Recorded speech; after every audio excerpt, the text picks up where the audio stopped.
پی D M نے پنجاب کے مختلف اضلاع میں 24 گھنٹے کے دوران شدید آندھی، بارش اور آسمانی بجلی گرنے سے نقصانات کی رپورٹ جاری کر دی۔ لاہور سمیت مختلف شہروں میں 14 افراد جم بھگ جبکہ 101 افراد زخمی ہوئے۔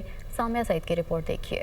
شدید آندھی، بارش، ژالہ باری اور آسمانی بجلی گرنے کے واقعات۔ پی ڈی ایم نے 24 گھنٹے کے دوران نقصانات کی رپورٹ جاری کر دی۔ مختلف حادثات میں 14 افراد جاں بحق جبکہ 101 شہری زخمی ہوئے۔ سب سے زیادہ متاثرہ ضلع لاہور رہا، جہاں آسمانی بجلی اور چھت گرنے سے 3 افراد چل بسے۔ جہلم میں 2 افراد جاں بحق جبکہ 32 شہری زخمی ہوئے۔ راولپنڈی، سیالکوٹ، شیخوپورہ، گجرانوالہ، میاں والی اور لیا میں بھی اموات رپورٹ ہوئیں۔ ترجمان پی ڈی ایم کے مطابق لاہور ایئرپورٹ پر 11، لکشمی چوک 3 جبکہ گلبرگ، اپر مال اور جیل روڈ پر 2 ملی میٹر بارش ہوئی۔ اٹک میں 48 ملی میٹر بارش ریکارڈ کی گئی۔ راولپنڈی کے علاقے شمس آباد میں 37، چکلالہ 27، کچہری میں 10 ملی میٹر بارش ہوئی۔ نارووال میں 11 ملی میٹر بارش ریکارڈ کی گئی۔ فیصل آباد، سیالکوٹ، گجرانوالہ، جنگ، راجن پور میں ہلکی بارش ہوئی۔ D G P D M Irfan Ali Katiya کا کہنا ہے کہ حکومت پنجاب کی ہدایات کے مطابق شہریوں کے نقصانات کا ازالہ کیا جائے گا۔